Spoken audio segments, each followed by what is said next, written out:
by 2050, we're all going to be in zoos. Our robot creations will throw peanuts at us and make us dance behind bars, just like we make bears dance behind bars.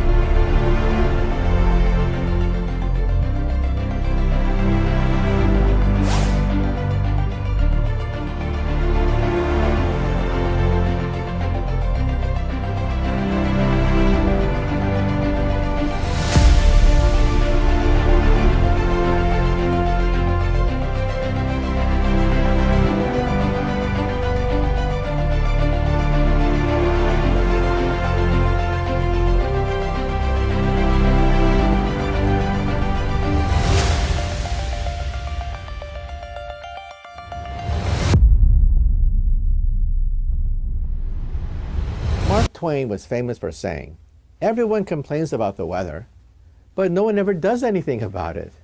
Well, obviously, to control the weather, you'd have to have superpowers. A simple thunderstorm has more energy than a hydrogen bomb. So to control the weather is very difficult. The CIA tried it. The CIA tried it. The CIA tried it. During the Vietnam War, they tried to seed the clouds with crystals, iodide crystals, that form nuclei to form rain clouds to stimulate a monsoon season. The CIA did not like the Viet Cong, and the Viet Cong would operate in the jungles. So why not stop them in their tracks by seeding the clouds and creating an artificial monsoon? Well, that was a failure. And it's very humbling knowing that many countries have tried to control the weather. None of these harebrained schemes have actually worked. However, now that we have global warming, some people are saying that we really should think about altering the weather itself.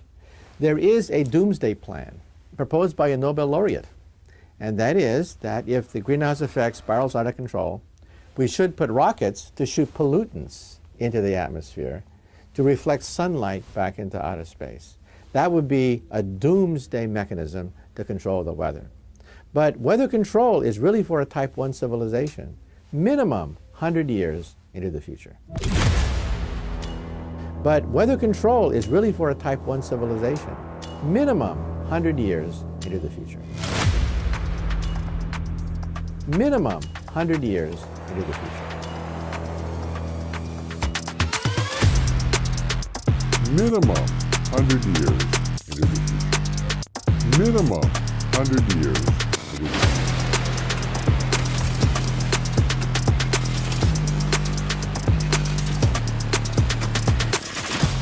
Minimum 100 years into the future.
But weather control is really for a Type 1 civilization, minimum 100 years into the future.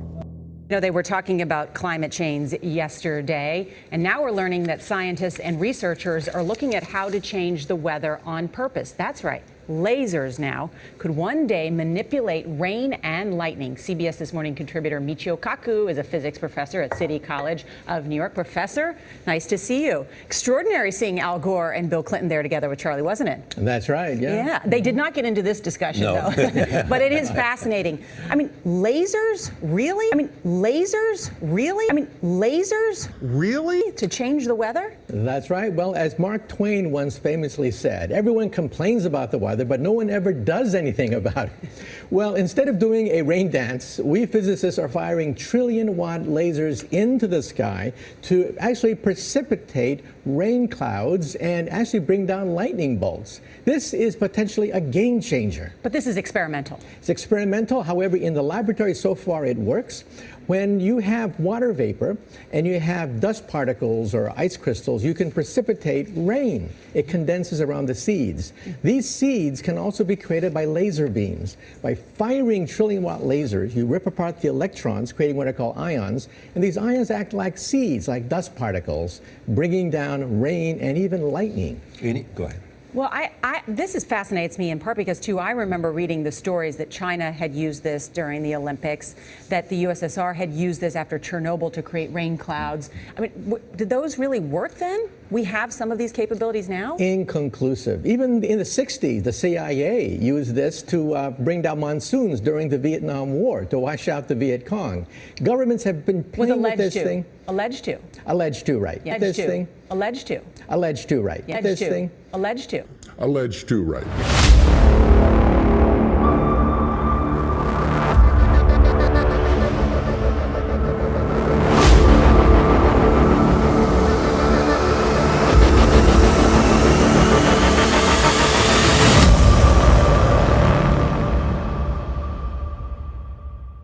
Now, we realize that for decades now, these governments have been alleged to have experimented with weather control, but nothing conclusive.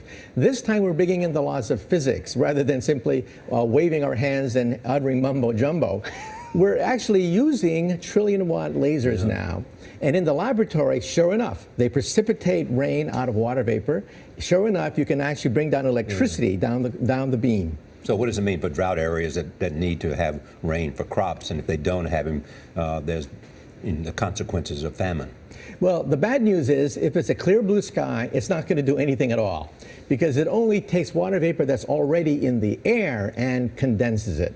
However, for floods, for agriculture, farmers, for people planning wedding parties, football games, you name it, outdoor events and agriculture and flooding and even hurricanes, all of them could be subject to weather modification and flooding and even hurricanes.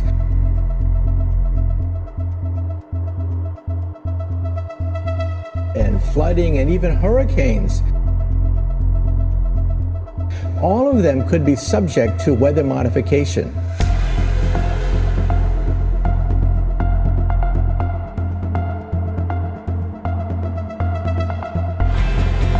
This Christmas Day tornado caused widespread destruction in Mobile, Alabama. From heat waves to hurricanes, the weather made headlines this entire year. And here to recap some of the major events of 2012 is Michio Kaku, a physics professor at the City University of New York. Good morning. Nice to have you with us. You look at the weather patterns over the last year, and they all seem wild, extreme. What was driving that?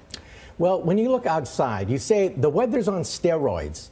But there's no single aha moment where you can say, aha, this is what's driving the whole thing. But what you can say is that the Earth is heating up, which means more moisture is going into the air.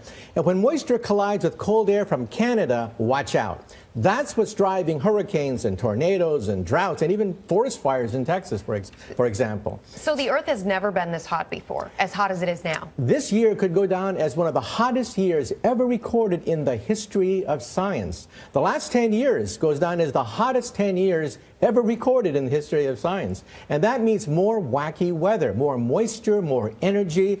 Global warming is a misnomer. It should be called global swings, where we have flooding in one area, forest fires and droughts in another area simultaneously. Which means the world doesn't end tomorrow. It's just every little event is incrementally worse or more significant than it was before. That's right. When you look at the larger trend, you see something disturbing. All the glaciers on the Earth are receding.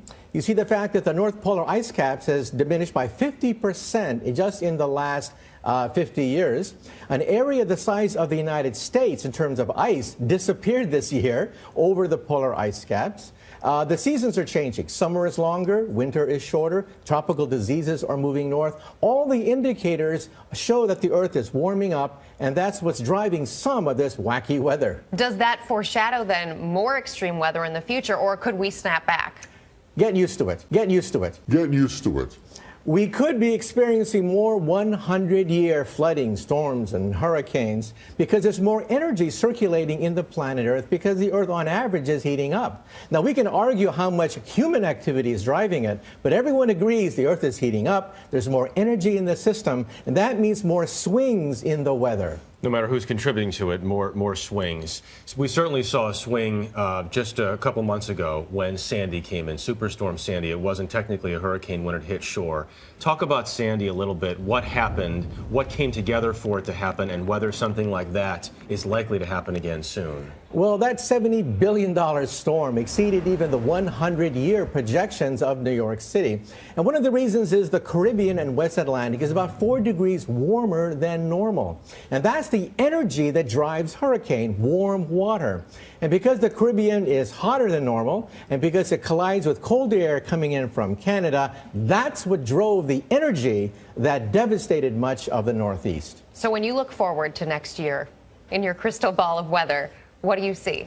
Well, no one can predict the future. However, what you can say is we're going to experience more swings, more wacky weather, more 100-year storms, perhaps. Get used to it. This is the new normal. Is there one type of weather event, by the way, that becomes a little more extreme than others? Tornadoes, hurricanes, whatever else? Or is it just everything is affected? Everything on average, because it's the collision of two large air masses. One from Canada coming in, cold air from the jet stream, warm air coming in from the Gulf of Mexico. It's the collision of these two air masses that creates Tornado Alley, that creates many of the thunderstorms and determines the weather over the United States. And these weather patterns are now being affected on average by the warming of the Earth. Get used to it. This is the new normal.